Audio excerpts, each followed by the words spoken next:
জয় ঠাকুর। শ্রী শ্রী রামকৃষ্ণ পুঁথি চতুর্থ খণ্ড থেকে আমরা পাঠ করছি।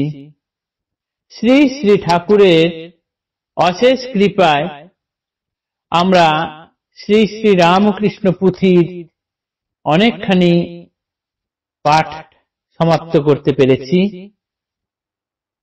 প্রায় অর্ধেকের বেশি পাঠ আমরা করে নিয়েছি। গতদিনে আমরা পাঠ শেষ করেছি যে অধ্যায়টি, সেটি হল অতুল কালীপদ প্রভৃতি ভক্তগণের সম্মেলন। এই অধ্যায়টি শেষ করেছি, যার শেষে একটি সার কথা পুথিকার লিখেছেন যে সেই তত্ত্ব সুনমন পূর্ণ হবে কাম, মঙ্গল নিধান রামকৃষ্ণ লীলাগান। সংসারের সুখ দুঃখে পেতে দিয়া ছাতি, মথ রামকৃষ্ণ লীলা পাবে পরাপ্রীতি। এই পরাপ্রীতি পাওয়ার জন্য সংসারের সুখ দুঃখে নিজেকে বুকের ছাতি মেলে দিয়ে থেকে যেতে হবে এবং সেই সঙ্গে রামকৃষ্ণ লীলা নিজেকে ময় করে নিতে হবে। রামকৃষ্ণ লীলায় কি আছে সেইখান থেকে সার বস্তু তুলে নিতে হবে, তাহলেই পরাপ্রীতি বলে যা কিছু আছে সেইটা পাওয়া যাবে। এই পর্যন্ত গতদিনে আমরা দেখেছিলাম। আজ এক নতুন অধ্যায় শুরু করব, সেটি হচ্ছে শ্যামাপদ ন্যায় বাগীশের দর্পচূর্ণ। এই শ্যামাপদ ন্যায় বাগীশ একজন বিদগ্ধ পণ্ডিত ব্রাহ্মণ, যার বাড়ি ছিল হুগলি জেলার আটপুরে। তিনি পণ্ডিত মহলে বা বিদ্বৎ মহলে খুব গুণীজন ব্যক্তি বলে পরিচিত ছিলেন। তিনি বহু শাস্ত্র, ন্যায়, ব্যাকরণ ইত্যাদি পাঠ পড়েছেন। সেগুলো তার অধিগত বিদ্যা, অর্থাৎ তার নিজের ভেতরে সমস্ত জ্ঞান অর্জিত হয়ে রয়েছে এবং এই এত পুঁথি পাঠ করার জন্য তার নিজের মধ্যে অনবরত একটা বিদ্যামদ পরিপূর্ণ হৃদয় ছিল, অর্থাৎ একটা অহংকার ভাব, বিদ্যার বা জ্ঞানের অহংকার সবসময় কাজ করত। 16 আনা মনে এরকম অহংকার পূর্ণ ছিল।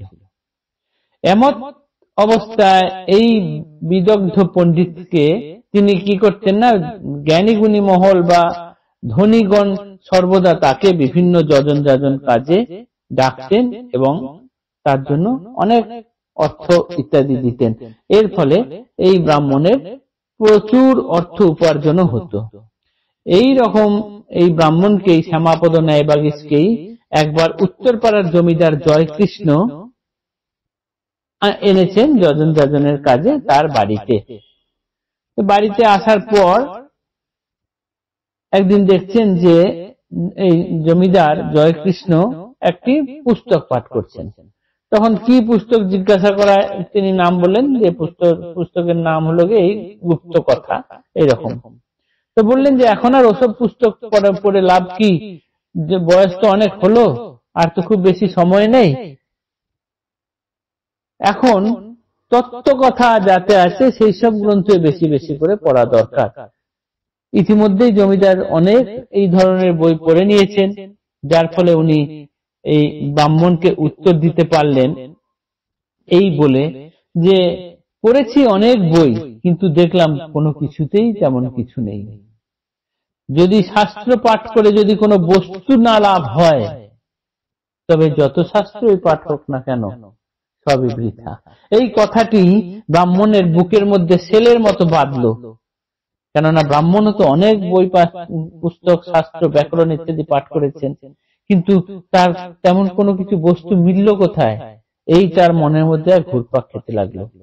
এমন সময় তার হঠাৎ করে মনে পড়লো ঠাকুরের কথা, এই আমাদের রামকৃষ্ণ দেবের কথা। কেননা শাস্ত্রে বলছে যে শাস্ত্রে কয় বস্তু মিলে সাধু সহবাসে, ভাবিতে ভাবিতে কথা স্মৃতিপথে আসে।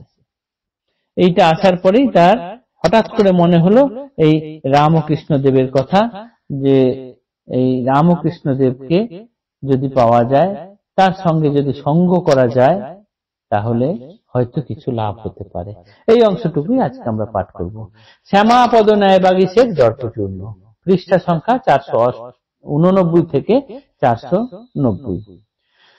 জয় জয় রামকৃষ্ণ অখিলের স্বামী, জয় জয় গুরু মাতা জগত জননী, জয় জয় দোহাকার যত ভক্তগণ, সবার চরণ রেণু মাগে এ অধম। প্রভুর মহিমা কথা অমৃত কথন, গাইলে শুনিলে যায় অবিদ্যা বন্ধন। উপজে অন্তরে ভক্তি শ্রী প্রভুর পায়, ভব সিন্ধু পারাপারে গমন হেলায়। পণ্ডিতের শিরোমণি জনৈক ব্রাহ্মণ, অধীত বিবিধ শাস্ত্র ন্যায় ব্যাকরণ। ভাগবত গীতা গাথা পুরাণ অবধি, শ্যামাপদ নাম ন্যায় বাগীশ উপাধি। ন্যায় শাস্ত্র ব্রাহ্মণের বিশেষিয়া জানা, বিদ্যামদ পরিপূর্ণ হৃদে 16 আনা। বিদ্যৎ মণ্ডলী মধ্যে সবে জানে তাই, বাসস্থান আটপুরে হুগলি জেলায়। ধনীগণে নানা কর্মে করে নিমন্ত্রণ, বিদ্যা বলে করে বহু অর্থ উপার্জন। একবার জমিদার জয় কৃষ্ণ নাম, গঙ্গা তীরে উত্তর পাড়ায় তার ধাম।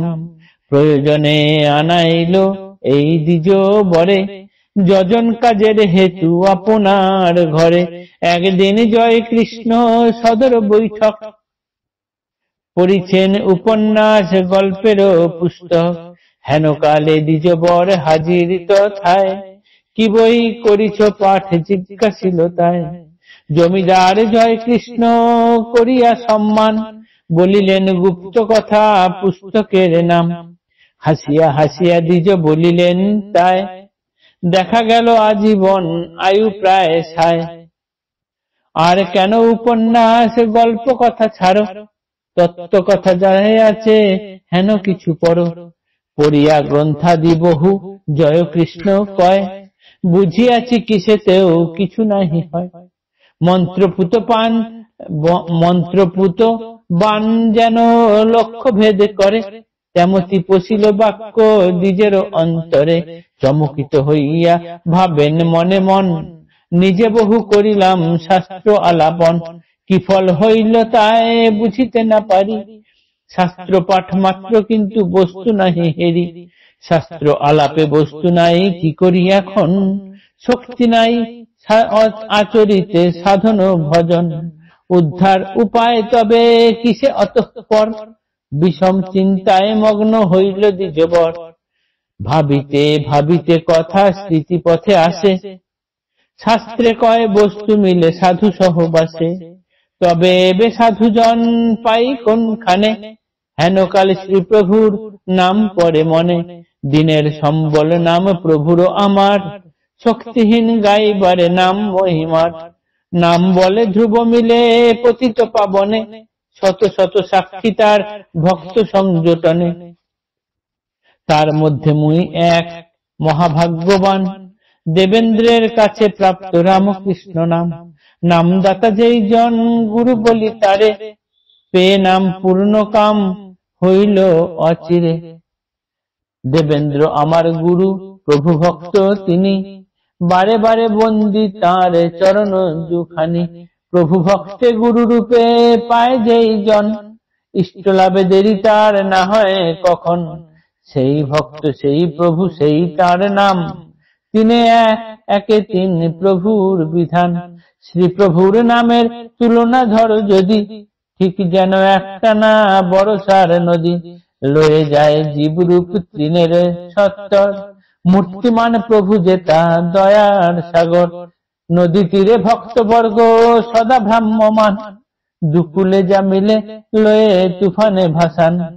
এই কর্মে ব্রতী হয়ে প্রভু ভক্ত গণে, ধরাধামে সমাগত শ্রী প্রভুর সনে। নাম সার সারাৎসার নাম, যাহার স্মরণে মিলে নবঘন শ্যাম। এই ঠাই এক কথা কহা প্রয়োজন, কৃষ্ণ মন্ত্রে উপদিষ্ট আমি একজন। ইষ্ট মোর কানু এবে সম্বন্ধেতে ভাই, মিষ্ট বড় তাই রামকৃষ্ণ লীলা গাই। সংকেতে কহিনু মন কর অবধান, রামকৃষ্ণ নামে পুরো সর্বমনস্কাম। এখানে আদত কথা দ্বিজের ভারতী, শান্তির ভান্ডার রামকৃষ্ণ লীলা গীতি। এই রামকৃষ্ণ লীলা গীতি এটি শান্তির ভান্ডার রূপে কাজ করবে সমগ্র জীব জগতের। তাই আমরা ঠাকুরের শরণাগত হই। আজকের পাঠ এইখানেই থাকুক, আগামী দিনে পরের অংশ পাঠ করব। জয় ঠাকুর, নমস্কার।